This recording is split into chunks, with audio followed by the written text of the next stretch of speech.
DG पे 9.0 version new update. चलिए आगे सवाल से जानते हैं कि क्या क्या फीचर्स है इसमें न्यू अपडेट में। इसका नाम है डीजी पे लाइट। ठीक है, तो बेसिकली आज का जो प्रोग्राम है, आज की मुलाकात का कार्यक्रम, वो उन सभी वीएलईज के लिए है जिन्होंने डीजी पे लाइट में अपना नया यूजर क्रिएट कराया है, या जिन लोगों की पहले से आईडी बनी हुई है, वो पोर्टल पे किसी तरीके से काम नहीं कर पा रहे थे जानकारी के अभाव में।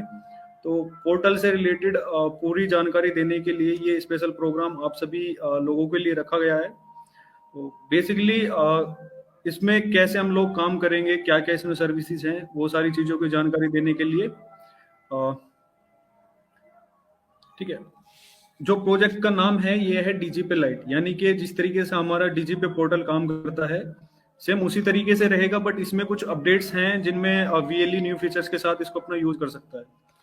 इसमें आपका एईपीएस सिस्टम, यानी कि आधार निकासी, आधार के माध्यम से जो कैश निकासी आप लोग करते हैं। ठीक है, दूसरा मनी ट्रांसफर।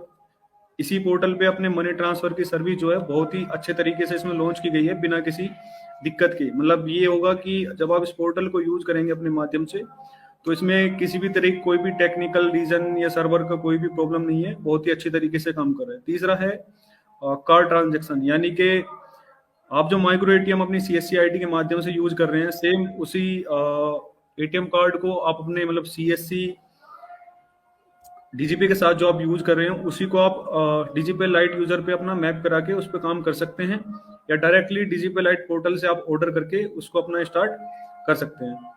तो बेसिकली मैं बता दूं कि इसमें वीएलई कैसे काम करेगा, या जो भी नया मर्चेंट इस पोर्टल को यूज करना चाहता है वो इसमें काम कैसे स्टार्ट करेगा।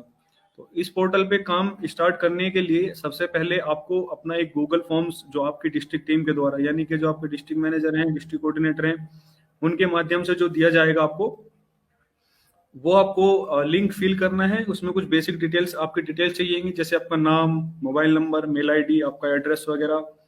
ठीक है, तो ये जो चीजें हैं बहुत ही अच्छे तरीके से आपको फिल करनी है, क्योंकि एक बार आईडी क्रिएट होने के बाद जो आपका आईडी पासवर्ड होगा वो सीधा आपकी रजिस्टर्ड मेल आईडी पे भेजा जाएगा, जो आपके द्वारा गूगल लिंक में प्रोवाइड की जाएगी।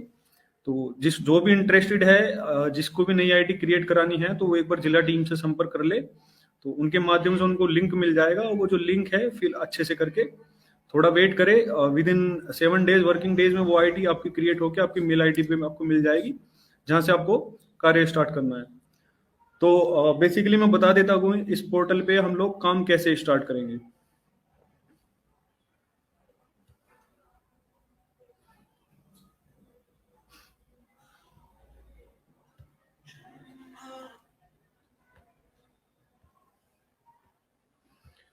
एक बार आईडी जैसे ही मतलब जो मर्चेंट्स रहेंगे, जो डिजिटल लाइट यूजर रहेगा,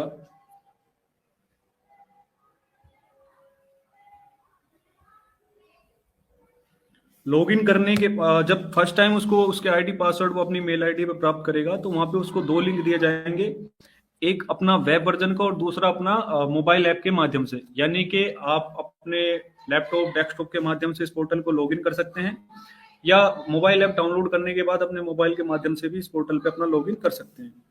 तो बेसिकली वीएलईज को एक चीज का ध्यान रखना है, हमारे जितने भी वीएलई हैं और जिन लोगों ने अपनी नई आईडी क्रिएट कराई है, उनकी जो रजिस्टर्ड आईडी होगी वो 01 से स्टार्ट होगी, और उसके बाद उनकी सीएससी आईडी। ठीक है, यानी कि 01 और 12 नंबर की आपकी सीएससी आईडी। बहुत से लोग ऐसे हैं जिन्होंने अपना पहले से लॉगिन किया हुआ है, मतलब अपनी जो आईडी बनवाई हुई है वो मोबाइल नंबर के माध्यम से बनवाई हुई है। तो इसमें किसी भी तरह की कोई शंका नहीं है कि आप मोबाइल के माध्यम से, या जिन लोगों ने अपनी सीएससी आईडी के माध्यम से अपनी आईडी बनाई है, वो उसी प्रोसेस में उसको लॉगिन करेंगे। तो यहाँ पे लिंक मिला हुआ मिलेगा आपको agent.paycsc.in। तो सबसे पहले आपको यूजर नेम, जो आपकी आईडी पासवर्ड आपको मिले हैं, वो यहाँ पे आपको लिखना है।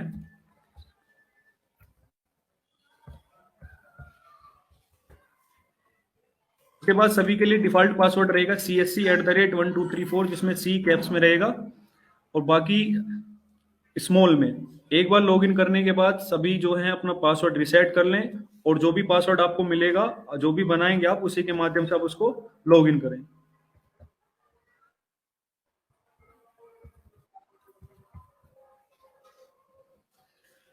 जब भी DGP light user first time अपना पोर्टल लॉगिन करेगा, तो वो एक ओटीपी जाएगी उसके रजिस्टर्ड मोबाइल नंबर पे, जो उसने गूगल फॉर्म भरते हुए टाइम अवेलेबल कराया था।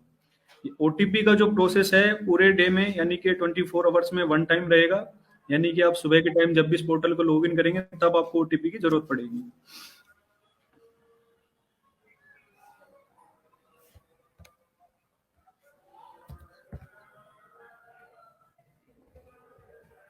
जैसे ही आपका ओटीपी वेरीफाई होगा, पॉपअप्स हैं जो आपकी आपकी जो स्क्रीन होगी डेस्कटॉप की या मोबाइल ऐप की, यहाँ पे आपको शो हो जाएगी।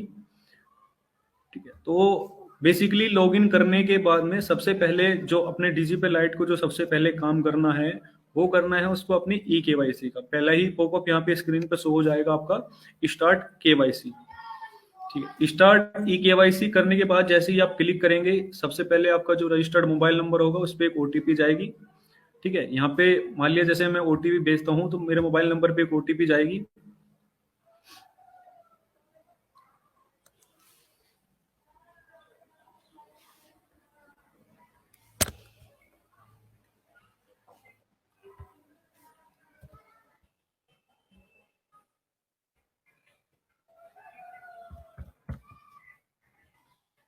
पे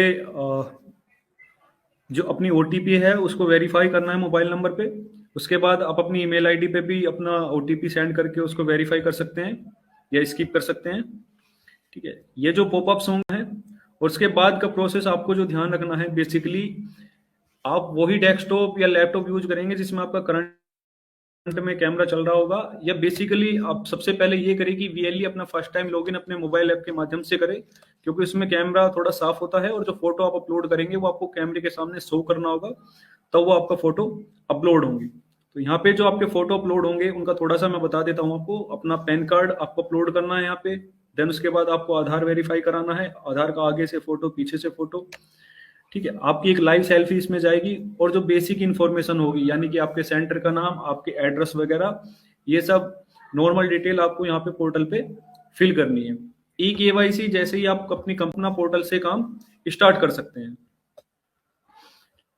ठीक है, इस तरीके से डैशबोर्ड रहेगा डीजीपे लाइट यूजर का। अब थोड़ा सा बात करते हैं कि अभी इस पोर्टल पे क्या क्या सर्विसेज लाइव हैं, तो थोड़ा सा मैं उन्हीं के बारे में आप लोगों को बता देता हूँ।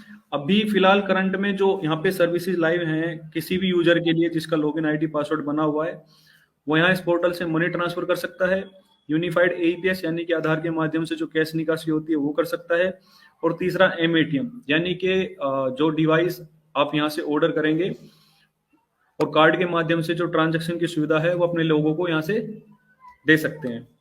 ठीक है, तो सबसे पहले बात करते हैं यहाँ पे मनी ट्रांसफर की। मनी ट्रांसफर का प्रोसेस क्या रहेगा? मनी ट्रांसफर प्रोसेस करने के लिए सबसे पहले आपको जो सेंडर है मतलब पैसे भेजने वाला बंदा रहेगा, जो भी कस्टमर रहेगा आपके यहाँ पे, उसको आपको मोबाइल नंबर डाल के रजिस्टर करना है। मान लिया कोई भी व्यक्ति आपके यहाँ पे सेंटर पे आता है मनी ट्रांसफर कराने के लिए, तो सबसे पहले उसका मोबाइल नंबर डाल के आपको यहाँ पे रजिस्टर करना है। जैसे ही आप उसको रजिस्टर कर लेंगे या पहले से आपने उस बंदे को रजिस्टर किया हुआ है तो उसकी डिटेल्स आप यहाँ से जो है एडिट भी कर सकते हैं। ठीक है, देन इसके बाद आपको जिस व्यक्ति को पेमेंट अपने यहाँ से सेंड करना है यानी कि रिसीवर की डिटेल आपको यहाँ पे फिल करनी है। तो यहाँ पे जो भी आपके बेनिफिशियरी रहेंगे लास्ट वाले हर एक अकाउंट के साथ में वो यहाँ पे सेव होता रहेगा। बाकी अगर आपको यहाँ पे नया बेनिफिशियरी ऐड करना है तो ऊपर ऐड बेनिफिशियरी पे जाना है और जो नॉर्मल डिटेल रहेंगी वो यहाँ पे आपको फिल करनी है, जैसे उसका अकाउंट नंबर, उसका बैंक नेम, उसका आईएफएससी कोड, बेनिफिशियरी का नेम और उसका मोबाइल नंबर। एक ओटीपी उसके पास जाएगी रिसीवर के पास में और यहाँ से वो बेनिफिशियरी रजिस्टर हो जाएगा। देन उसके बाद आप अपने इस पोर्टल से जो कस्टमर आप रजिस्टर करेंगे उसको अपने इस पोर्टल से मनी ट्रांसफर कर सकते हैं।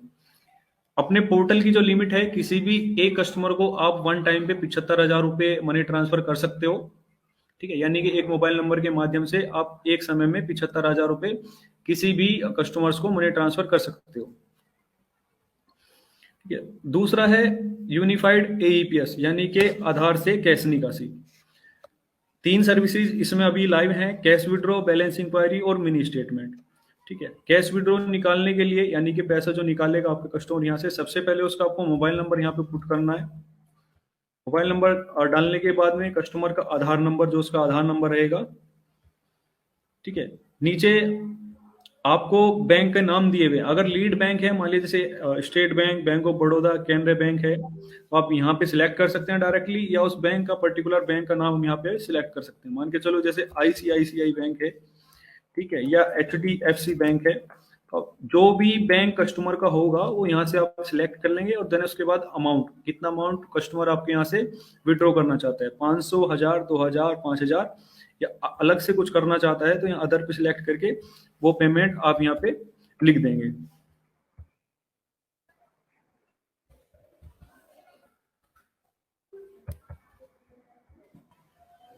दूसरा है बैलेंस इंक्वायरी। बैलेंस इंक्वायरी में भी सेम डिटेल आपको चाहिए कि जो आपको कैश विड्रॉ में चाहिए, उसका मोबाइल नंबर, आधार नंबर, बैंक सिलेक्ट करना है और नीचे आपको सबमिट करना है।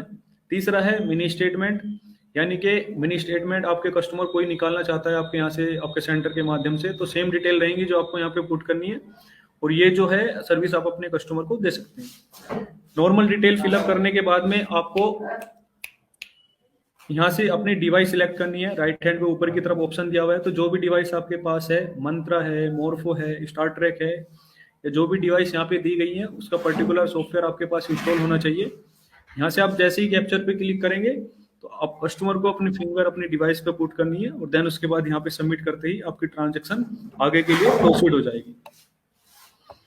ठीक है, तीसरा हम बात करते हैं एमएटीएम की। बेसिकली आप इसी पोर्टल से जो है अपना एमएटीएम ऑर्डर कर सकते हैं। ऑर्डर करने के बाद में जैसे ही डिवाइस आप लोगों के पास पहुंचेगी, यहाँ से आपको एमएटीएम जो डिवाइस है उसका एक सॉफ्टवेयर यहाँ से आपको डाउनलोड करना है। तो डाउनलोड करने के बाद में जो डिवाइस है उसके माध्यम से, यानी कि कार्ड के माध्यम से पैसे निकालने की सुविधा आप अपने कस्टमर को दे सकते हैं। तो यहाँ पे कैश विड्रॉ जब हम करेंगे कार्ड के माध्यम से, तो सबसे पहले अमाउंट यहाँ पे चूज करना है, कितना अमाउंट वो निकालना चाहता है कस्टमर। उसके बाद मोबाइल नंबर, और नीचे आपको प्रोसीड कर देना है। डिवाइस में आपको अपना कार्ड लगाना है, वहां पे आपको जो एटीएम पिन होता है वो डालना है, और उसके बाद में जो भी जब भी ट्रांजेक्शन सक्सेसफुल हो जाए वो पैसा अपने कस्टमर को दे देना है। ठीक है, तो बेसिकली अभी 3 सर्विसेज लाई हैं, एमएटीएम, मनी ट्रांसफर और तीसरा एईपीएस। ठीक है, इसके बाद जैसे जैसे कोई भी नई सर्विस ऐड होगी उसके रिगार्डिंग हम लोग जैसे प्रोग्राम करते हैं, आज की मुलाकात कार्यक्रम या अन्य जो जिला लेवल पे मीटिंग करते हैं डीएम्स के साथ में या फेसबुक के माध्यम से, तो उसमें आपको जानकारी देते रहेंगे। अब बात करते हैं नीचे के जो ऑप्शन दिए हुए हैं, यहाँ पे अदर क्या क्या ऑप्शन अवेलेबल हैं। नीचे ऑप्शन दिया हुआ है सर्विसेज के बारे में दिया हुआ है जनरल रिपोर्ट, यानी कि जो पोर्टल से आप अपने यहाँ से काम करेंगे पोर्टल पे, ठीक है, वो उसकी आप जानकारी यहाँ से ले सकते हैं। उसके बाद जो ऑप्शन दिया हुआ है ट्रांजैक्शन रिपोर्ट, यानी कि आप अपने पोर्टल से पूरे दिन में जो भी आप काम करेंगे, मान लिया आपने किसी को मनी ट्रांसफर किया, ठीक है, यूपीआई किया, आपको जो कमीशन मतलब रिसीव हुआ, ठीक है, या आपने अपने वॉलेट का टॉपअप किया, या एपीएस से जितनी भी ट्रांजैक्शन की, या अपने कार्ड के माध्यम से जितनी भी ट्रांजैक्शन की, वो सारा आप यहाँ पर्टिकुलर डिपार्टमेंट को सिलेक्ट करके उसकी जानकारी आप यहाँ से निकाल सकते हैं। ठीक है, अब बात करते हैं सबसे जरूरी चीज जो रहेगी, मनी ट्रांसफर करने के लिए जो बैलेंस होगा वो एक डीजीपे लाइट यूजर अपना पोर्टल कैसे रिचार्ज करेगा या अपना वॉलेट का टॉपअप कैसे करेगा। अब बेसिकली बात करते हैं, यहाँ पे राइट हैंड पे 2 ऑप्शन दिए हुए हैं आपके लिए, वॉलेट 1 और वॉलेट 2। आधार के माध्यम से जो भी ट्रांजैक्शन होगी उसका जो भी अमाउंट होगा वो सारा आएगा आपका वॉलेट 2 में। कार्ड के माध्यम से जो ट्रांजैक्शन होगी उसका जितना भी अमाउंट होगा वो सारा आएगा आपका वॉलेट 2 में। ठीक है, अब वॉलेट 2 में जो भी आपका पैसा कलेक्ट होगा, ठीक है, तो यहाँ पे आपके पास ऑप्शन अवेलेबल है, वॉलेट 2 से उस पैसे को या तो डायरेक्टली आप अपने अकाउंट में कैश आउट कर सकते हो, या वॉलेट 1 में ट्रांसफर करके जो कस्टमर आपके यहाँ से मनी ट्रांसफर कराना चाहता है उसको मनी ट्रांसफर कर सकते हो। ठीक है, नीचे यहाँ पे कैश आउट का ऑप्शन अवेलेबल है। ठीक है, यहाँ से अगर मान लिया वॉलेट कैश आउट करते हैं, तो वॉलेट कैश आउट का मतलब है कि वो पैसा आप अपने अकाउंट में ले सकते हैं। यहाँ पे आपको मर्चेंट जो हमारा डीजीपे लाइट यूजर रहेगा उसको यहाँ पे ऐड अकाउंट करना है, और अपने बैंक की नॉर्मल डिटेल उसको यहाँ पे फिल करनी है। ऐड अकाउंट पे क्लिक करने के बाद ही ये नॉर्मल डिटेल हैं जो किसी भी डीजीपे लाइट यूजर को अपना यहाँ पे फिल करनी है, जैसे बेनिफिशियरी का अकाउंट नंबर, अपना जो अकाउंट नंबर रहेगा उसको दोबारा से यहाँ पे कंफर्म करना है, उसका बैंक नेम, उसका आईएफएससी कोड, उसका पिन कोड, और एक ओटीपी से उसको खुद को। ठीक है। तो बेसिकली जो भी डीजीपे लाइट यूजर है इस पोर्टल पे 6 अकाउंट तक वो ऐड कर सकते हैं, यानी कि जो भी डीजीपे लाइट यूजर अपना करंट अकाउंट यूज कर रहा है या सेविंग अकाउंट यूज कर रहा है, तो वो जो भी चाहे अपना इस पोर्टल पे अपडेट कर सकता है। ठीक है। दूसरा ऑप्शन है आपके पास यहाँ पे वॉलेट ट्रांसफर, यानी कि जो भी आपका वॉलेट 2 है उसमें आपने मान के चलो कि आपने दिन भर में 1 लाख रुपए का लेन देन मतलब कैश विड्रॉ किया एईपीएस के माध्यम से, तो उस पैसे को आप डायरेक्टली वॉलेट 1 में ट्रांसफर कर सकते हो, और वो जो कस्टमर आपके पास आएगा मनी ट्रांसफर कराने के लिए, तो वो जो पैसा डिडक्ट होगा आपके वॉलेट 1 से कनेक्ट होगा। ठीक है। तो बेसिकली जो भी ट्रांजैक्शन आप करेंगे एईपीएस में और अपना माइक्रो एटीएम के माध्यम से, तो उसका जो पैसा है वो आपका वॉलेट 2 में आएगा, और अगर आपको मनी ट्रांसफर करना है तो वो जो पैसा डिडक्ट होगा वो वॉलेट 1 से होगा। तो यहाँ पे ऑप्शन दिया हुआ है, आप वॉलेट 2 से वॉलेट 1 में उस पैसे को ट्रांसफर कर सकते हैं, या डायरेक्टली अपने वॉलेट 1 को अन्य जो सुविधाएं दी गई हैं जिनके माध्यम से आप अपने वॉलेट 1 को टॉप अप कर सकते हैं। यहाँ पे ऑप्शन दिया हुआ है वॉलेट टॉप अप। जब आप रिक्वेस्ट पे क्लिक करेंगे तो यहाँ पे कुछ ऑप्शंस अवेलेबल होंगे डीजीपे लाइट यूजर के लिए कि किस तरीके से वो अपना पोर्टल जो है वॉलेट 1 जो है टॉप अप कर सकता है। सबसे पहला ऑप्शन है कैश डिपॉजिट। ई केवाईसी करने के बाद में यहाँ पे वीएलई जो डीजीपे लाइट यूजर रहेगा उसको कुछ बैंक्स का ऑप्शन यहाँ पे मिल जाएगा जहाँ पे वो कैश डिपॉजिट कर सकता है डायरेक्टली जाके, और जो रिसिप्ट उसको बैंक से मिलेगी वो रिसिप्ट उसको यहाँ से अपलोड करनी है, तो वो जो पैसा है विद इन 15 से 20 मिनट के अंदर उसका वो पैसा उसके वॉलेट 1 में ऐड हो जाएगा। पहला ऑप्शन है कैश डिपॉजिट के माध्यम से वो अपने वॉलेट टॉप अप कर सकता है। दूसरा है बैंक चलान। 2 बैंक नेम यहाँ पे दिए हुए हैं जिनके माध्यम से आप बैंक चलान वहां पे जाके करा सकते हैं, और उसकी स्लिप आपको यहाँ पे अपलोड करनी है, देन वो पैसा आपका वॉलेट 1 में ऐड हो जाएगा। यूपीआई के माध्यम से फिलहाल कुछ टाइम के लिए सर्विस अभी बंद की हुई है, जल्दी ही स्टार्ट हो जाएगी, तो अभी फिलहाल इसको ना यूज करें। जैसे ही स्टार्ट होगी तो हम लोगों के माध्यम से आपको नोटिफिकेशन मिल जाएगी जो टाइम टू टाइम आपके डैशबोर्ड पे आती रहती है, तो कृपया उसको चेक करते रहें। सबसे जो लास्ट ऑप्शन है पेमेंट गेटवे, यानी कि अपने नेट बैंकिंग के माध्यम से आप जो भी अमाउंट ऐड करना चाहते हैं तो वो यहाँ से आप अपने पोर्टल पे ऐड कर सकते हैं। सबसे पहले आपको अमाउंट डालना है, कितना अमाउंट है, दूसरा आपको बैंक सिलेक्ट करना है, और तीसरा पेमेंट का मोड यहाँ पे नेट बैंकिंग सिलेक्ट करके आपको सबमिट करना है, और जितना पैसा आप अपने अकाउंट से अपने वॉलेट 1 को रिचार्ज करना चाहते हैं तो वो यहाँ से पैसा आपके वॉलेट 1 में ऐड हो जाएगा। वॉलेट 1 और वॉलेट 2 का डिफरेंस आप लोगों को ज्यादातर ध्यान रखना है। एईपीएस और एमएटीएम की जो सर्विसेज होंगी, जो ट्रांजैक्शन होंगी या उनका जो भी पैसा आएगा वो सीधा आपके वॉलेट 2 में आएगा। वॉलेट 2 में आपके पास ऑप्शन अवेलेबल है कि या तो आप उसको कैश आउट पे क्लिक करके। अगर मेरा वीडियो अच्छा लगे तो मेरे चैनल को लाइक और सब्सक्राइब जरूर कीजिएगा।